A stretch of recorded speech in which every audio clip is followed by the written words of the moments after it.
Now I shall ask you to imagine how men under discipline of death prepare for war. There is much more to it than armament, and kicks from those who could not catch an hour's sleep, waking the ones who dozed like rows of spoons, or those with everything to lose, the kings, asleep like pistols in red velvet. Moments like these absolve the needs dividing men. Whatever caught and brought and kept them here under Troy's ochre wall for 10 burnt years is lost. And for a while they join a terrible equality, are virtuous, self-sacrificing, free. And so insidious is this liberty that those surviving it will bear an even greater servitude to its root, believing they were whole while they were brave, that they were rich because their loot was great, that war was meaningful because they lost their friends. They rise, the Greeks, with smiling iron mouths. They are like nature, like a mass of flame, great lengths of water struck by changing winds, a forest of innumerable trees, boundless sand, snowfall across broad steppes at dusk. As a huge beast stands and turns around itself, the well-fed, glittering army stands and turns. Nothing can happen till Achilles wakes. He wakes. Those who have slept with sorrow in their hearts know all too well how short but sweet the instant of their coming to can be. The heart is strong, as if it never sorrowed. The mind's dear clarity intact, and then the vast, unhappy stone from yesterday rolls down these vital units to the bottom of oneself. Achilles saw his armor in that instant, and its ominous radiance flooded his heart.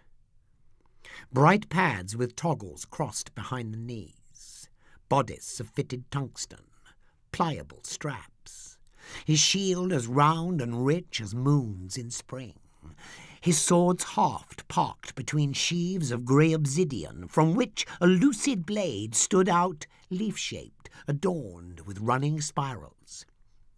And for his head, a welded cortex. Yes, though it is noon, the helmet screams against the light, scratches the eye, so violent it can be seen across 3,000 years. Achilles stands. He stretches, turns on his heel, punches the sunlight, bends, then jumps, and lets the world turn fractionally beneath his feet. Noon. In the foothills, melons emerged from their green hidings. Heat. He walks towards the chariot. Greece waits. Over the wells in Troy, mosquitoes hover.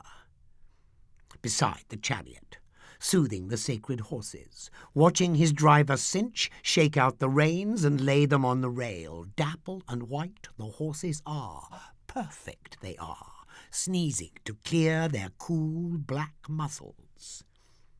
He mounts. The chariot's basket dips. The whip fires in between the horses' ears. And as in dreams, or at Cape Kennedy, they rise, slowly it seems, their chests like royals, yet behind them in a double plume the sand curls up, is barely dented by their flying hooves. themselves, and wheels that barely touch the ground, and the wind slams shut behind them.